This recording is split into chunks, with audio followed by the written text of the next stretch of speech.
violent? Why are we so into it with each other as a people, as a black people? And me being 25 years old, I'm gonna give you a story. I'm gonna give you an example of how situations can get out of hand while we do what we do. I was in school about 5 years ago, and the crew that I ran with was about 15, 20 deep. And we ended up getting into it with a crew that was about 10, 15 deep.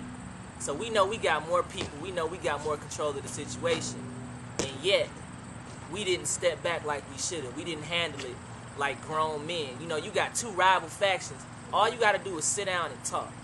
You see each other every single day. Some of y'all even got classes with each other.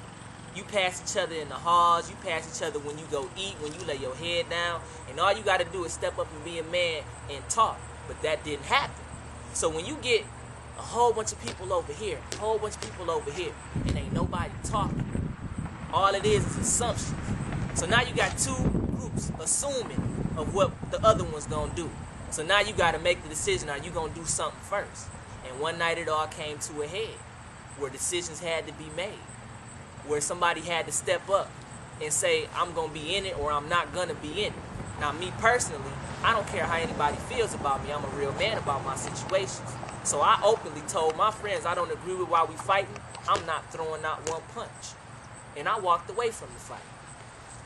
Now, a lot of people in the streets will say, well, you walked away from a fight, you left your boys hanging.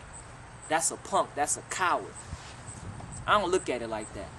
I look at it as that's a grown man making a decision.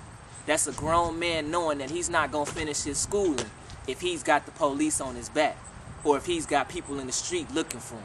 That's a grown man decision. That's a real man decision. You know how they tell you when you real little that it take a bigger man to walk away? It does.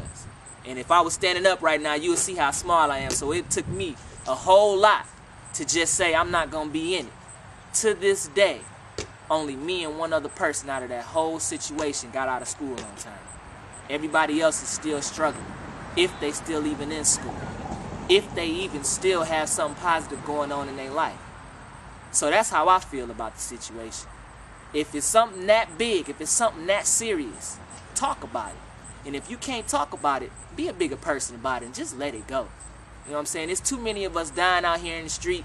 We all want to grow old. We all want to have families. We all want to look back on this time as the time when we was just young and dumb, as they say.